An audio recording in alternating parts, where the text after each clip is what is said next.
अगर कभी आपके शहर पर न्यूक्लियर अटैक हो गया तो आप क्या करेंगे? सोचिए, एक पल में सब कुछ खत्म हो सकता है। घर, लोग, सपने, सब राख में बदल सकता है। लेकिन क्या वाकई आप कुछ कर सकते हैं ताकि जिंदा बच सकें?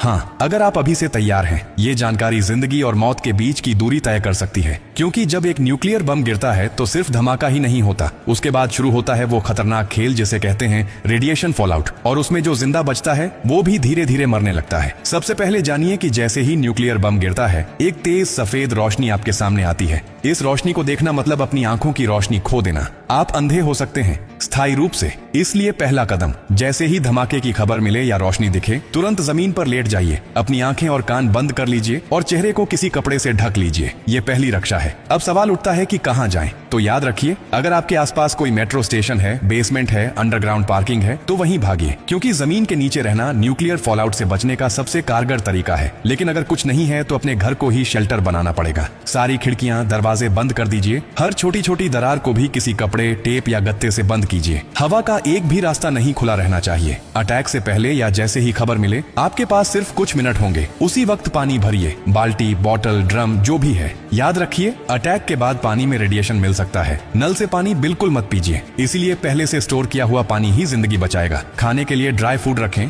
बिस्किट, ड्राई फ्रूट्स, पैकेज्ड खाना जो बिना पकाए खाया जा सके। अगर गलती से आप बाहर थे और रेडिएशन में एक्सपोज हो गए तो जैसे ही अंदर आए, कपड़े उतारिए, उन्हें एक पॉलीथिन में बंद कर दीजिए और खुद को साबुन और स्टोर किए हुए पानी से अच्छे से धोइए। याद रहे, नल का पानी नहीं, सिर्फ स्टोर किया हुआ पानी इस्तेमाल करना है। न्यूक्लियर ब्लास्ट के बाद सबसे खतरनाक समय होता है पहला 24 घंटा। इस दौरान बाहर जाना मतलब मौत को बुलावा देना। इसीलिए 24 घंटे अपने शेल्टर से बाहर बिल्कुल मत निकलिए। अगर सरकार की तरफ से संपर्क हो जाए तो निर्देशों का पालन कीजिए। लेकिन अगर कोई सूचना नहीं मिले तो कम से कम 72 घंटे तक बाहर मत निकलिए। 3 दिन, सिर्फ 3 दिन अगर आपने सही तरीके से बिता लिए तो जान बच सकती है। और हाँ, टेक्नोलॉजी की भी तैयारी कर लीजिए। न्यूक्लियर अटैक के बाद एक इलेक्ट्रोमैग्नेटिक पल्स EMP उठती है, जो आपके मोबाइल, लैपटॉप, इलेक्ट्रॉनिक चीजें सब खराब कर सकती है। इसलिए एक पुराना एंड्रॉइड फोन, एक पावर बैंक और एक वॉकी टॉकी को एल्यूमिनियम फॉइल में लपेटकर किसी स्टील बॉक्स में रखें। ये आपको बाकी दुनिया से संपर्क में रखेगा। सबसे जरूरी बात, घबराइए मत, पैनिक नहीं करना है। हर फैसला सोच समझ कर लीजिए, क्योंकि न्यूक्लियर अटैक एक टाइम गेम है।